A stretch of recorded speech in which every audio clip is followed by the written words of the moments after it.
ನೋಡಿ 27ನೇ ತಾರೀಕಿಗೆ ನಾನು ಮಾನ್ಯ ಗೃಹ ಸಚಿವರಿಗೆ ಮತ್ತು ಮಾನ್ಯ ಮುಖ್ಯಮಂತ್ರಿಗಳಿಗೆ ಒಂದು ಪತ್ರ ಬರೆದಿದ್ದೆ. ಹೀಗೆ ಅನುಮಾನಗಳು ಭಾಳ ಬರ್ತಾ ಇದೆ ಮತ್ತು ಒಂದು ಡೆತ್ ನೋಟ್ ಇದೆ, ಅದರ ವೆರಾಸಿಟಿ ಏನಿದೆ ಅಂದರೆ ಅದೆಷ್ಟು ಜೆನ್ಯೂನ್ ಇದೆ ಅದನ್ನು ತಿಳ್ಕೊಳ್ಳಿಕ್ಕೆ, ಮತ್ತು ಆರೋಪಿಗಳು ಕೂಡ ಒಂದು ಬೇರೆ ವರ್ಷನ್ ಕೊಡ್ತಾ ಇದ್ದಾರೆ. ಯಾರ್ದು ಸರಿ ಯಾರು ತಪ್ಪು ಅದನ್ನು ತನಿಖೆ ಮಾಡಬೇಕು ಅಂದರೆ ಇಂಡಿಪೆಂಡೆಂಟ್ ಏಜೆನ್ಸಿ ಮುಖಾಂತರ ಆಗಲಿ, ಮತ್ತು ಸ್ಥಳೀಯರೇ ತನಿಖೆ ಮಾಡಿದ್ರೆ ಮತ್ತು ವಿರೋಧ ಪಕ್ಷದವರು ಇಲ್ಲದ ಸಲ್ಲದ ಆರೋಪ ಮಾಡ್ತಾರೆ, ಅವ್ರು ಇನ್ಫ್ಲೂಯೆನ್ಸ್ ಮಾಡ್ತಾರೆ, ಇವ್ರು ಇನ್ಫ್ಲೂಯೆನ್ಸ್ ಮಾಡ್ತಾರೆ, ಅಲ್ಲಿ ಖಂಡ್ರೆ ಅವ್ರ ಪ್ರಭಾವ ಬೀರ್ತಾ ಇದ್ದಾರೆ, ಈ ಕಡೆ ಪ್ರಿಯಾಂಕ್ ಪ್ರಭಾವ ಬೀರ್ತಾ ಇದ್ದಾರೆ ಅಂದ್ಬಿಟ್ಟು ಆರೋಪ ಮಾಡ್ತಾರೆ ಅಂದ್ಬಿಟ್ಟು ಇಂಡಿಪೆಂಡೆಂಟಾಗಿ ನಾನೇ ಆವತ್ತು ಪತ್ರ ಬರೆದಿದ್ದೆ. ನಿನ್ನೆ ಹೋಗಿ ಮಾನ್ಯ ಮುಖ್ಯಮಂತ್ರಿಗಳಿಗೆ ಕೂಡ ನನ್ನ ಹತ್ರ ಇರೋವಂಥ ಏನು ಮಾಹಿತಿ ಇದೆ ಅದು ಅವರಿಗೆ ನೀಡಿದ್ದೇನೆ, ಮತ್ತು ಅವರು ಕೂಡ ಅಧಿಕಾರಿಗಳ ಹತ್ರ ಮಾಹಿತಿಯನ್ನು ಪಡೆದಿದ್ದಾರೆ. ಹೋಮ್ ಮಿನಿಸ್ಟರ್ ಅವರಿಗೆ ಕೂಡ ನಾನು ಇವತ್ತು ಭೇಟಿಯಾಗಿ ಅದೇ ಒಂದು ಪ್ರಕ್ರಿಯೆಯನ್ನು ನಾನು ಮಾಡಿದ್ದೇನೆ. ಸೊ ಅವರು ಹೋಮ್ ಮಿನಿಸ್ಟರ್ ಅವರು ಮತ್ತು ಮುಖ್ಯಮಂತ್ರಿಗಳು ಇಂಡಿಪೆಂಡೆಂಟ್ ತನಿಖೆಗೆ ಕೊಡಬೇಕು, ಕೊಟ್ಟರೆ ಒಳ್ಳೆಯದು ಸೂಕ್ತ ಅಂತ ಅವರು ಹೇಳಿದ್ದಾರೆ. ಸೊ ಎಚ್ ಎಮ್ ಅವ್ರ ಮೇಲೆ ಬಿಟ್ಟಿದ್ದಾರೆ ಅನಿಸುತ್ತೆ ನನ್ನ. ಆದರೆ ಬಿ ಜೆ ಪಿಗೆ ಸಿ ಬಿ ಐ ಮೇಲೆ ಇದ್ದೇ ಇರ್ತದಲ್ರಿ, ಏನಕ್ಕೆ ಸಿ ಬಿ ಐ ಬೇಕು? ಫಸ್ಟ್ ಬರಲಿ, ಪ್ರಾಥಮಿಕ ತನಿಖೆ ನಮ್ಮವ್ರು ಮಾಡಲಿ. ಇಲ್ಲಿವರೆಗೂ ಯಾವ ತನಿಖೆ ನೇರವಾಗಿ ಸಿ ಬಿ ಐಗೆ ಕೊಟ್ಟಿರೋದು ಹೇಳಿ? ಈಗ ವಾಲ್ಮೀಕಿ ನಿಗಮದ ಹೇಳ್ತಾ ಇದ್ದಾರೆ, ಪ್ರಾಥಮಿಕ ತನಿಖೆ ಮಾಡಿದ್ಯಾರು? ನಮ್ಮ ಸಂಸ್ಥೆಯವರು. ಏನು ಪಾರದರ್ಶಕವಾಗಿ ಮಾಡಿಲ್ವಾ? ನಾವು ನಮ್ಮ ತನಿಖೆಯ ಆಧಾರದ ಮೇಲೆ ಸಿ ಬಿ ಐ ಅವರು ಬಂದು ಅವರೆಲ್ಲ ಏನೋ ಡಾಕ್ಯುಮೆಂಟ್ಸ್ಗೆ ಬೇಡಿಕೆ ಮಾಡೋದಿರ್ಬೋದು ಅಥವಾ ಕೇಸನ್ನು ಮುಂದುವರ್ಸೋದಿರ್ಬೋದು ಮಾಡಿರೋದು. ಅದು ಹೊರತುಪಡಿಸಿ ಸಿ ಬಿ ಐ ಅವರು ಏನು ಇಂಡಿಪೆಂಡೆಂಟಾಗಿ ಮಾಡಿದ್ದಾರೆ ಹೇಳಿ? ಆಮೇಲೆ ಇವರಿಗೇನಕ್ಕೆ ಸಿ ಬಿ ಐ ಮೇಲೆ ಇಷ್ಟು ಪ್ರೀತಿ ಬರ್ತಾ ಇದೆ? 1 ವರ್ಷದ ಹಿಂದೆ ಎಲ್ಲ ತನಿಖಾ ಸಂಸ್ಥೆಗಳು ಇವ್ರ ಅಂಡರೇ ಇತ್ತಲ್ವಾ? ಏನಕ್ಕೆ ಇವ್ರಿಗೆ ಏನಂದರೆ ಸುಮ್ಮನೆ ಏನೋ ಭಾಳ ದೊಡ್ಡ ಹಗರಣ ಆಗಿದೆ, ಇದರಲ್ಲಿ ಯಾರ್ದಾದ್ರೂ ಒಂದು ತಲೆದಂಡ ಆಗುತ್ತೆ ಅಂತ ಹಗಲು ಕನಸು ಕಾಣ್ತಾ ಇದ್ದಾರೆ. ಅವೆಲ್ಲ ಆಗಲಾರ್ದು. ಸರ್, ಅವರು 4ನೇ ತಾರೀಕು ತನಕ ಸಮಯ ಕೊಡ್ತೀವಿ. 3ನೇ ತಾರೀಕು ತನಕ ಗಡುವು ಸರ್. 4ನೇ ತಾರೀಕು ಮುತ್ತಿಗೆ ಹಾಕ್ತೀವಿ, ಕಲಬುರಗಿ ನಿಮ್ಮ ಮನೆಗೆ ಮುತ್ತಿಗೆ ಹಾಕ್ತೀವಿ ಅಂತ ಹಾಕ್ಲಿ, ಯಾರು ಬೇಡ ಅಂದಿದ್ದಾರೆ? ಏನಂತ ಮುತ್ತಿಗೆ ಹಾಕ್ತಾರೆ? ಒಂದು ಸಾಕ್ಷಿ ಇದೆ ಅನ್ರಿ. ನಾನು ಹೇಳ್ತಾ ಇದ್ದೀನಲ್ಲ ಪದೇ ಪದೇ, ಬಿ ಜೆ ಪಿಯವರು ದಯವಿಟ್ಟು ನೀವು ನಗೆಪಾಟ್ಲಿಗೆ ಈಡಾಗ್ತಾ ಇದ್ದೀರಾ. ನೀವೇನು ಪ್ರತಿಭಟನೆ ಮಾಡ್ತಾ ಇದ್ದೀರಾ, ಜನರು ನಗ್ತಾ ಇದ್ದಾರೆ, ಹಾಸ್ಯಾಸ್ಪದ ನೀವು ಮಾಡ್ತಾ ಇರೋದು. ಒಂದು ಡಾಕ್ಯುಮೆಂಟ್ ಇಟ್ಕೊಂಡು ಬನ್ನಿ, ಇವರೇ ಯಾರು ಬೇಡ ಅಂದಿದ್ದಾರೆ?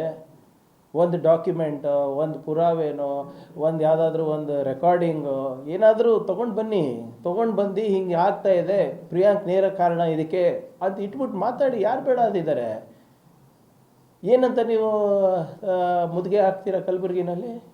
ನಾಚಿಕೆ ಬರಬೇಕು ನಿಮಗೆ. ನೀವು ಪ್ರಿಯಾಂಕರಿಗೆ ಆಪ್ತ ಮಾಡಿರಬಹುದು ಅಂದ್ಬಿಟ್ಟು ಈ ನಾಟಕನ ನಿಮ್ಮಲ್ಲಿ ಆಗಿರೋದು ಪ್ರೂವ್ ಆಗಿದೆ ಅಲ್ಲ, ಅದ್ರ ಬಗ್ಗೆ ಯಾಕೆ ಮಾತಾಡ್ತಾ ಇಲ್ಲ? ಆಮೇಲೆ ದಯವಿಟ್ಟು ಮತ್ತೊಮ್ಮೆ ನಾನು ಹೇಳ್ತಾ ಇದ್ದೀನಿ ನಮ್ಮ ಮಾಧ್ಯಮ ಸ್ನೇಹಿತರಿಗೆ, ಬಿ ಜೆ ಪಿ ನಾಯಕರಿಗೆ ಯಾಕೆ ಸೀರಿಯಸ್ ತಗೋತಾ ಇದ್ದೀರಾ ನನಗೆ ಅರ್ಥ ಆಗ್ತಾ ಇಲ್ಲ. ಒಂದು ನಿಮಿಷ ಹೇಳ್ತೀನಿ ಸರ್. ಬಿ ಜೆ ಪಿ ಅವರೇ ಅವ್ರ ಲೀಡರ್ಶಿಪ್ಪಿಗೆ ಸೀರಿಯಸ್ ತೊಗೊಳಲ್ಲ, ನೀವು ಯಾಕೆ ತೊಗೊತಾ ಇದ್ದೀರಾ? ಮುನಿರತ್ನ ಕೇಸ್ನಲ್ಲಿ ಒಂದು ನೋಟಿಸ್ ಜಾರಿಯಾಗಿದೆ ರೀ, ಒಂದು ನೋಟಿಸ್ಸು.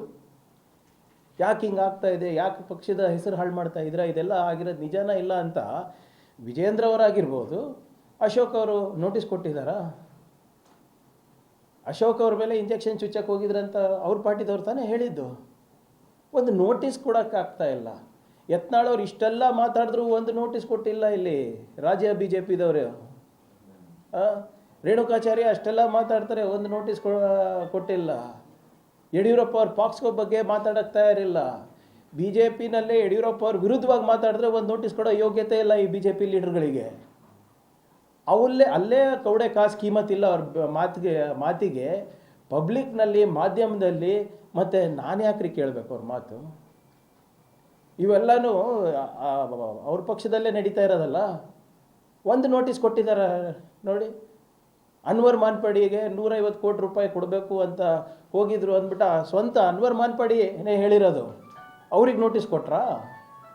ಇಲ್ಲ, ಯಾಕೆ ಹಿಂಗೆ ಮಾತಾಡ್ತಾ ಇದ್ದೀರಾ ಬಿ ಜೆ ಪಿ ರಾಜ್ಯಾಧ್ಯಕ್ಷರ ವಿರುದ್ಧ ಅಂತ ಕೊಟ್ರೇನ್ರಿ ನೋಟಿಸ್ ಅವರಿಗೆ? See when they don't take their leadership only seriously, why should I take? ಅವ್ರ ಮಾತಿಗೆ ಬೆಲೆ ಇದೆ ಅಂತೀರಾ ಬಿ ಜೆ ಪಿನಲ್ಲಿ? ಎಲ್ಲರೂ ಬಾಯಿಗೆ ಬಂದಂಗೆ ಮಾತಾಡ್ತಾರೆ, ಮನ್ಸಿಗೆ ಬಂದಂಗೆ ಮಾತಾಡ್ತಾರೆ, ಒಬ್ಬೊಬ್ಬರು ಕಿತ್ತಾಡ್ತಾರೆ. ಏನು ನಿಮ್ಮ ರಾಷ್ಟ್ರ ಬಿ ಜೆ ಪಿನಲ್ಲೂ ನೋಟಿಸ್ ಇಶ್ಯೂ ಮಾಡಲ್ಲ, ರಾಜ್ಯ ಬಿ ಜೆ ಪಿ ನಾಯಕರದ ಸಾಮರ್ಥ್ಯ ನಿಮಗೆ ಗೊತ್ತಿದೆ. ಒಬ್ಬರು ಬಾವಿಗೆ ಬೀಳಬೇಕು ಅಂತಾರೆ, ಒಬ್ಬರು ವಾಕೌಟ್ ಮಾಡಬೇಕು ಅಂತಾರೆ. When they themselves don't take their leader seriously, why should I take? Sir, ಈಗ ಅವರು ಒಂದು ಫೋಟೋ ರಿಲೀಸ್ ಮಾಡಿದ್ದಾರೆ. ಯಾವುದು? ರಾಜು ಕಪೂರ್ ಅವರು ನಿಮ್ಮ ಜೊತೆಗಿರೋದು, ಸಿಎಂ ಜೊತೆಗಿರೋದು, ಡಿ.ಸಿ.ಎಂ ಜೊತೆಗಿರೋದು. ನಾವು ಇವಾಗ ಡಿನೈ ಮಾಡಿದ್ದೀವಿ ಇವರೇ. ಹೀಗೆ ನಮ್ಮ ಕಾರ್ಪೊರೇಟರ್ ಬ್ರದರ್ ಅಂತಲೇ ಮುಂಚೆ ಅಂತ ನಾವು ಹೇಳ್ತಾ ಇದ್ದೀವಲ್ಲ. Have I denied it? Phone ಕೊಡಪ್ಪ, ತೋರಿಸ್ತೀನಿ ನಿಮಗೆ. ಇವು ವಾಟ್ ದೇ ಹ್ಯಾವ್. ಈಗ ಇವರು ಇಷ್ಟೆಲ್ಲ ಹೇಳ್ತಾ ಇದ್ದಾರಲ್ಲ, ಫೋಟೋ ಬಿಡುಗಡೆ ಮಾಡಿದ್ರು. ಅದೇ ಫೋಟೋ ಬಿಡುಗಡೆ ಮಾಡಿದ ತಕ್ಷಣ ಏನಾಯಿತು? ಈಗ ತಮ್ಗೆ ನೆನಪಿದೆಯಾ, ಒಂದು ಡ್ರಗ್ ಕೇಸ್ ಆಗಿತ್ತು ಒಂದು ನಟಿಯರ ಜೊತೆ. ಅದರಲ್ಲಿ ಮೇನ್ ಅಕ್ಯೂಸ್ಡ್ ಯಾರ ಜೊತೆ ಫೋಟೋ ಇತ್ತು?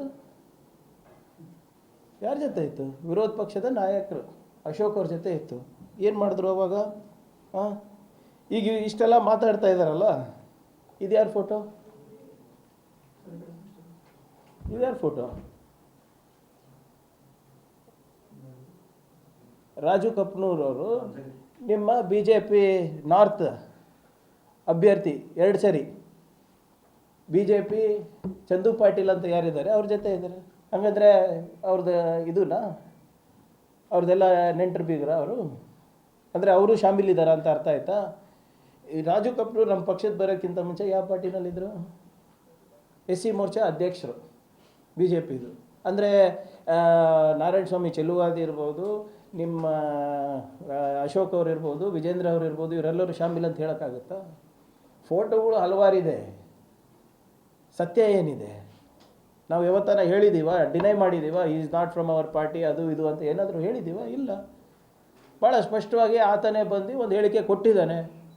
ನೋಡಿ, ನಾವು ಕೊಟ್ಟಿರೋದು EMDಗೋಸ್ಕರ, ನಾವು ಕೊಟ್ಟಿರೋದು ಏನೋ ಒಂದು ಟೆಂಡರ್ ಸಿಗುತ್ತೆ ಅಂದ್ಬಿಟ್ಟು ನಾವು ಬ್ಯಾಂಕಿಂಗ್ ಟ್ರಾನ್ಸಾಕ್ಷನ್ ಮಾಡಿದ್ದೀವಿ. ಅವನ್ನ ಡಿನೈಯಲ್ ಮಾಡ್ತಾ ಇದ್ದಾನೆ.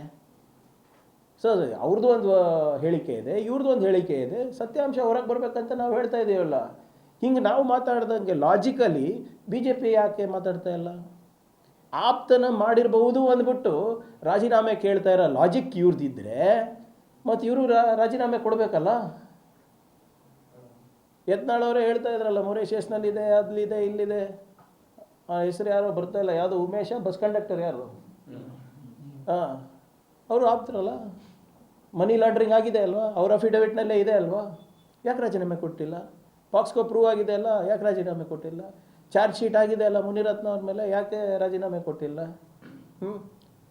ಇಂಥದ್ದು ಹಲವಾರು ಇದೆ. ಫಸ್ಟ್ ನಿಮ್ಮ ಪಾರ್ಟಿನವರಿಗೆ ನೋಟಿಸ್ ಕೊಡೋ ಧೈರ್ಯ ಮಾಡಿ, ಆಮೇಲೆ ಬಂದು ನಮ್ಮ ಮನೆ ಮುದ್ಗೆ ಹಾಕಿ. ಮುಂಚೆ ಏನೇ ಹೇಳ್ಬಿಡಿ, ಎಷ್ಟು ಜನ ಬರ್ತಾ ಇದ್ದೀರ ಅಂತ ಅಟ್ಲೀಸ್ಟ್ ಟೀ ಕಾಫಿ ವ್ಯವಸ್ಥೆ ಮಾಡ್ತೀವಿ. ಮತ್ತು ಅಲ್ಲಿ ಬಂದು ನೀರು ಕೊಟ್ಟಿಲ್ಲ ಅಂತ ಅದಕ್ಕೆ ಒಂದು ಪ್ರತಿಭಟನೆ ಮಾಡ್ತೀರಾ? ಸೊ ಅದರಿಂದ ಇವೆಲ್ಲನೂ ಕೂಡ ಅವರು ನಾಯಕತ್ವವನ್ನು ಏನೋ ಪ್ರದರ್ಶನ ಮಾಡಲಿಕ್ಕಷ್ಟೇ. ಇವ್ರು ಇಷ್ಟೆಲ್ಲ ಹೇಳ್ತಾ ಇದ್ದಾರಲ್ಲಪ್ಪ. ನಿನ್ನೆ ಏನಂದರು? YJPನವರು ವಕ್ಫ್ ಹೋರಾಟ ಮುಂದುವರಿಸ್ತೀನಿ ಅಂದ್ರಲ್ವಾ? ಏನಾಗ್ತಾ ಇದೆ ಮತ್ತೆ? ಇವ್ರ ಮಾತಿಗೆ ಬೆಲೆ ಇದೆ ಅಂತೀರಾ? ಒಬ್ಬರು ಸೈಲೆಂಟ್ ಆಗ್ತಾರಂತೆ, ಇನ್ನೊಬ್ರು ವೈಲೆಂಟ್ ಆಗ್ತಾರಂತೆ. ಇವ್ರ ಮಾತಿಗೆ ಬೆಲೆ ಇದೆಯಾ? ಸೊ ಅವ್ರ ಪಕ್ಷದಲ್ಲೇ ಅವ್ರ ಮಾತಿಗೆ ಬೆಲೆ ಇಲ್ಲ ಅಂದಾಗ why should Congress party give value to give any ಇವ್ರ ಮಾತಿಗೆ ನಾವು ಯಾಕ್ರಿ ಬೆಲೆ ಕೊಡಬೇಕು? ಸೊ ಅದರಿಂದ ಇವರು, ನಾನು ಮೊನ್ನೆನೂ ಹೇಳಿದ್ದೀನಿ, ಎಷ್ಟೇ ಚೀರಾಡ್ಕೊಳ್ಳಿ, ಬಟ್ಟೆ ಹರ್ಕೊಳ್ಳಿ, ರಾಜೀನಾಮೆ ಪ್ರಶ್ನೆ ಇಲ್ಲ. ಬೇಕಾದರೆ ಈಗ ಒಂದು ಸಾಕ್ಷಿ ಕೊಟ್ಟು ಮಾತಾಡಲಿ, ಅವಾಗ ನಾವು ಮಾತಾಡ್ಬೋದು. ಇಲ್ಲಾಜಿಕಲ್ಲಾಗಿ ಮಾತಾಡಿದ್ರೆ, ಯಾವುದೇ ಕಾನೂನು ಆಧಾರಿತವಾಗಿ ಮಾತಾಡಲಿ, ಸಾಕ್ಷಿ ಇರಲಾರ್ದೆ ಮಾತಾಡಿದ್ರೆ ಏನಂತ ದಿನ ಉತ್ತರ ಕೊಡೋದೇ ಆಗುತ್ತೆ ಅವರಿಗೆ? ಅದೇ ಕೆಲಸ ಆಗುತ್ತೆ ನಮಗೆ. ಸೊ ಅದರಿಂದ ಫಸ್ಟು ಅವ್ರ ಪಾರ್ಟಿನಲ್ಲಿ ಫಸ್ಟ್ ಅವರ ನಾಯಕತ್ವವನ್ನು ಕಾಯಂ ಮಾಡ್ಕೊಳ್ಳಿ, ಆಮೇಲೆ ಬಂದು ಬೇರೆ ಪಾರ್ಟಿದ ಬಗ್ಗೆ ಮಾತಾಡಲಿ ಅವರು. Thank you. ಅದೇ ಯಡಿಯೂರಪ್ಪನವರು ವಿಚಾರ ನೀವು ಪದೇ ಪದೇ ಪ್ರಸ್ತಾಪ ಮಾಡಿದ್ದಾರೆ. ಪ್ರಿಯಾಂಕ್ ಖರ್ಗೆ ಅವರೇನು ಸುಪ್ರೀಂ ಕೋರ್ಟಾ, ಹೈಕೋರ್ಟಾ? ಇವ್ರು ಸುಪ್ರೀಂ ಕೋರ್ಟಾ? ಇವರೆಲ್ಲ ಹೇಳ್ತಾ ಇದ್ದಾರಲ್ಲ ಇವಾಗ ನಾವು ರಾಜೀನಾಮೆ ಕೊಡಬೇಕು, ಅದು ಇವ್ರು ಸುಪ್ರೀಂ ಕೋರ್ಟಾ? ಆಮೇಲೆ ನಾವು ಹೇಳ್ತಾ ಇರೋದು ಪದೇ ಪದೇ ಬೇಸ್ಡ್ ಆನ್ FSL ರಿಪೋರ್ಟ್. ಏನಾದರೂ ಸಾಮಾನ್ಯ ಪ್ರಜ್ಞೆ ಇದೆಯೇನ್ರಿ? Do they have any common sense? ನಂದ FSL ರಿಪೋರ್ಟು ನಾನು ನಡೆಸ್ತಾ ಇದ್ದೀನಿ ಆ ಕೇಸು. ಇವರೆಲ್ಲ ನ್ಯಾಯ ಕೊಡಿಸ್ಬೇಕಂತ ಇದ್ದಾರಲ್ಲ, ಫಸ್ಟ್ ನಿಮ್ಮಲ್ಲಿ ನಿಮ್ಮ ನಾಯಕರು ಮಾಡಿದಂಥ ಅನ್ಯಾಯಗಳಿಗೆ ಫಸ್ಟ್ ಅವ್ರಿಗೆ ನ್ಯಾಯ ಕೊಡಿಸಿ, ಅದಾದಮೇಲೆ ಬೇರೆಯವ್ರ ಬಗ್ಗೆ ವಿಚಾರ ಮಾಡಿ. ನಿಮ್ಮ ಏನು ಕಾಂಡಕ್ಟಿಂದ ನಿಮ್ಮಿಂದ ಆದಂಥ ವಿಕ್ಟಮ್ಸಿಗೆ ಫಸ್ಟ್ ನ್ಯಾಯ ಕೊಡಿಸಿ, ಅದಾದಮೇಲೆ ಬೇರೆಯವ್ರ ಬಗ್ಗೆ ಮಾತಾಡಿ. ನಾನು ಯಾವತ್ತನ ಹೇಳಿದ್ದೀನಿ ನಾನು ಕಾನೂನು ಅಂತ? ಕಾನೂನಲ್ಲಿ ಏನು ನಡೀದೆ, ಕೋರ್ಟ್ನಲ್ಲಿ ಏನಿದೆ, ಸಾಕ್ಷಿಗಳೇನಿದೆ, FSL ರಿಪೋರ್ಟ್ ಏನಿದೆ, ಅದರ ಆಧಾರದ ಮೇಲೆ ನಾನು ಮಾತಾಡ್ತಾ ಇರೋದು. ನೀವು ಯಾವ ಆಧಾರದ ಮೇಲೆ ಮಾತಾಡ್ತಾ ಇದ್ದೀರಾ ಸ್ವಾಮಿ? ಯಾವ ಆಧಾರದ ಮೇಲೆ ಮಾತಾಡ್ತಾ ಇದ್ದೀರಾ? ನಾನು ಹೇಳ್ತಾ ಇದ್ದೀನಲ್ಲ, ಇಟ್ಟು ಮಾತಾಡಿ, ಸುಮ್ಮನೆ ಏನು ಗಾಳಿನಲ್ಲಿ ಗುಂಡು ಹಾರಿಸೋದಲ್ಲ. ಸರಿ, ಅವರು ಬಿಜೆಪಿಯವರು ಈ ಸರಣಿ ಆತ್ಮಹತ್ಯೆಗಳಾಗ್ತಾ ಇದಾವೆ ಅಂತಂದೇಳಿ ಒಂದು ಆಂದೋಲನ ಸಮಿತಿ ಅಂತ ಮಾಡಿದ್ದಾರೆ ಸರ್. ನೋಡಿ, ಆಂದೋಲನ ಸಮಿತಿ, ಸತ್ಯ ಶೋಧನಾ ಸಮಿತಿ ಮಾಡಲಿ, ಫಸ್ಟ್ BJPನಲ್ಲೇ ಮಾಡಲಿ. ಅಲ್ಲೇ ಆಂದೋಲನ ನಡೀತಾ ಇದೆಯಲ್ಲ, ವಕ್ಫ್ ಆಂದೋಲನ ನಡೀತಾ ಇದೆಯಲ್ಲ ಸರ್, YJP ವರ್ಸಸ್ VJP. ಟೀಮ್ನಲ್ಲಿ ಇಲ್ಲ ಸರ್ ಅವರು. ಅದೇ ಹೇಳ್ತಾ ಇರೋದ್ರಿ, ಯಾಕಿಲ್ಲ ಅವ್ರ ಟೀಮ್ನಲ್ಲಿ? Because they don't care about what opposition leader have to say, not BJP president have to say. ನಾನು ಅದೇ ಪದೇ ಹೇಳ್ತಾ ಇದ್ದೀನಲ್ಲ, ಅಲ್ಲೇ ಅವ್ರ ಮಾತಿಗೆ ಕೀಮತ್ತಿಲ್ಲ. ನೀವು ಯಾಕೆ ಅಷ್ಟು ಕೊಡ್ತಾ ಇದ್ದೀರಾ ಮಾಧ್ಯಮದವರು ಅಥವಾ ಬೇರೆಯವರು? ನೀವು ಹೇಳ್ದಂಗೆ ಅದು ಯಾವುದೋ ಸತ್ಯಶೋಧದ 2 ಬಣ, ಒಂದು ವಕ್ಫ್ ಹೋರಾಟಕ್ಕಿದೆ ಅಂತೆ, ಒಂದು ಬಾಣಂತಿಯರ ಸಾವಿಗಿದೆ ಅಂತೆ, ಆ ಟೀಮ್ ಇಲ್ಲ ಈ ಟೀಮ್ ಇಲ್ಲ, ಅದೇ ಗೊಂದಲದಲ್ಲಿದೆ. ಅದಕ್ಕೆ ಅವ್ರಿಗೆ ಏನಾಗ್ಬಿಟ್ಟಿದೆ, ಸಿದ್ದರಾಮಯ್ಯ ಸಾಹೇಬ್ರ ವಿರುದ್ಧ ಮಾತಾಡಿ, DK ಶಿವಕುಮಾರ್ ಸಾಹೇಬ್ರ ವಿರುದ್ಧ ಮಾತಾಡಿ, ಖರ್ಗೆ ಸಾಹೇಬ್ರ ವಿರುದ್ಧ ಮಾತಾಡಿ, ಅಥವಾ ಇಲ್ಲದ ಸಲ್ಲದೆಲ್ಲ ನಮ್ಮ ಮೇಲೆ ಹೇಳಿದ್ರೆ ಅವ್ರ ನಾಯಕತ್ವ ಉಳಿಯುತ್ತೆ ಅಂತ ಅಂದ್ಕೊಂಡಿದ್ದಾರೆ. BJPನಲ್ಲಿ ಕುಮಾರ್ ಬಂಗಾರಪ್ಪ ಅವರೇ ಹೇಳಿರೋದು, ಹೊಸ ವರ್ಷಕ್ಕೆ ಹೊಸ ನಾಯಕತ್ವ ಬರುತ್ತೆ ಅಂತ. ಅದ್ರ ಬಗ್ಗೆ ಅವರು ನೋಡ್ಕೊಳ್ಳಿ, ಫಸ್ಟ್ ಅವ್ರ ಕುರ್ಚಿ ಕಾಯಂ ಮಾಡ್ಕೊಳ್ಳಿ, ಅದಾದಮೇಲೆ ಅವ್ರ ನಾಯಕತ್ವ ಕಾಯಂ ಮಾಡ್ಕೊಳ್ಳಿ, ಅದಾದಮೇಲೆ ನನ್ನ ಹತ್ರ ಬರಲಿ.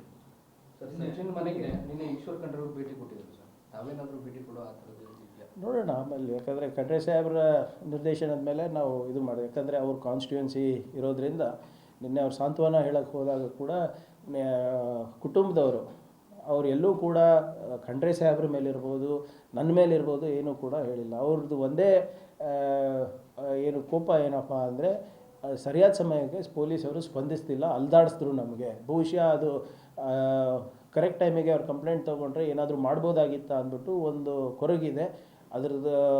ಅದನ್ನು ನಾನು ಆಗಲೇ ಅದಕ್ಕೆ ವಿಷಾದ ವ್ಯಕ್ತಪಡಿಸಿದ್ದೀನಿ. ಮತ್ತು ವಿಶೇಷವಾಗಿ ಅಲ್ಲಿ ಯಾರು ಕಾರಣಭೂತರಾದಂಥ ಕೆಲವು ಹೆಡ್ ಕಾನ್ಸ್ಟೇಬಲ್ಸ್ ಇದ್ದಾರೆ, ಅವ್ರಿಗೆ ಕೂಡ ಸಸ್ಪೆಂಡ್ ಮಾಡಿದ್ದಾರೆ. ಸೊ ಹಾಗಾಗಿ ಇವರು ವಿಷಯಾಂತರ ಮಾಡಲಿಕ್ಕೆ ಏನಾದರೂ ಮಾಡ್ತಾರೆ BJPಯವರು. ನಿನ್ನೆ ಕುಟುಂಬಸ್ಥರು ಕೂಡ ಭಾಳ ಸ್ವಾಭಿಮಾನದಿಂದ ವರ್ತನೆ ಮಾಡಿದ್ದಾರೆ. ಅವರು ಕೂಡ ಯಾವುದೇ ರೀತಿಯಾದಂಥ ಆಮಿಷಕ್ಕೆ ಒಳಗಾಗಿಲ್ಲ. BJPಯವರು 5 ಲಕ್ಷ ಕೊಟ್ಟರು ಕೂಡ ನಮಗೆ ನ್ಯಾಯ ಒದಗಿಸ್ಕೊಡಿ ಅಂತ ಅವ್ರು ಹೇಳಿದ್ದಾರೆ. ಅದಕ್ಕೆ ನ್ಯಾಯ ಒದಗಿಸ್ಕೊಡೋ ಏನು ಜವಾಬ್ದಾರಿ ಏನಿದೆ ಸರ್ಕಾರದ ಮೇಲಿದೆ, BJPಯವ್ರ ಕಡೆಯಿಂದ ಏನೂ ಆಗೋದಿಲ್ಲ. ಸೊ ಆದ್ದರಿಂದ ಅವರ ಕುಟುಂಬಕ್ಕೆ ನ್ಯಾಯ ಒದಗಿಸ್ಕೊಡೋ ಜವಾಬ್ದಾರಿನೂ ಸರ್ಕಾರದಾಗ್ತದೆ, ನಮ್ಮದು ಆಗ್ತದೆ, ಮತ್ತು ಇಲಾಖೆಯಿಂದ ಕೂಡ ನಾವೇನು ಮಾಡಬೇಕು ಅದನ್ನು ನಾವು ಮಾಡ್ತೀವಿ. ನೋಡಿ, ನಿನ್ನೆ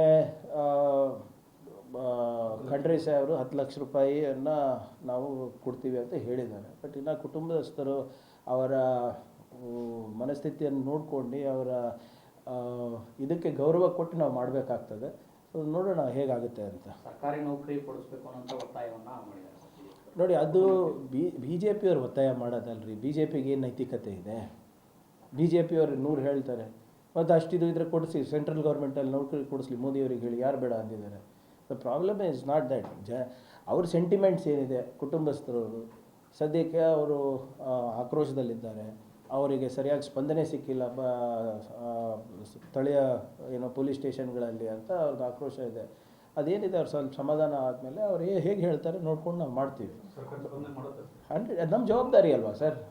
ವಿ ಆರ್ ಆಲ್ಸೋ ರೆಸ್ಪಾನ್ಸಿಬಲ್. ಅದೇನು ಯಾರೇ ಇರ್ಬೋದು, ಸೂಸೈಡ್ ಮಾಡ್ಕೊಂಡಿದ್ದಾರೆ ಅಂತ ಅಲ್ಲ, ಏನೇ ಇರ್ಬೋದು. ಒಂದು ಪ್ರತಿಯೊಬ್ಬರು ಪ್ರಜೆಯನ್ನು ಸಂರಕ್ಷಣೆ ಮಾಡೋದು ಅಥವಾ ಹೀಗೆ ಇಂಥ ಅನಾಹುತಗಳು ಆಗ್ಲಾರ್ದಂಗೆ ನೋಡ್ಕೊಳ್ಳೋದು ಸರ್ಕಾರದ ಜವಾಬ್ದಾರಿ. ಇಂಥ ಅನಾಹುತಗಳು ನಡೆದಾಗ ನಾವು ಕೂಡ ಜವಾಬ್ದಾರಿಯುತವಾಗಿ ನಾವು ನಡ್ಕೋಬೇಕಾಗ್ತದೆ. ನಾವು ವಿರೋಧ ಪಕ್ಷದಲ್ಲಲ್ಲ, ನಾವು ಆಡಳಿತ ಪಕ್ಷದಲ್ಲಿ ಇದ್ದವರು, ನಮ್ಮ ಮೇಲೆ ಹೆಚ್ಚು ಜವಾಬ್ದಾರಿ ಇರುತ್ತೆ.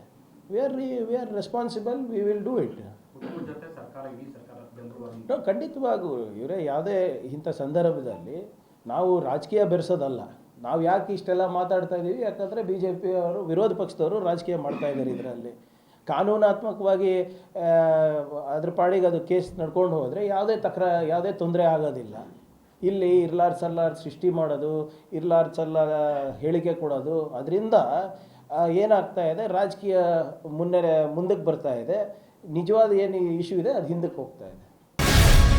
ಗ್ಯಾರಂಟಿ ನ್ಯೂಸ್, ಸುದ್ದಿ ಖಚಿತ, ನ್ಯಾಯ ನಿಶ್ಚಿತ.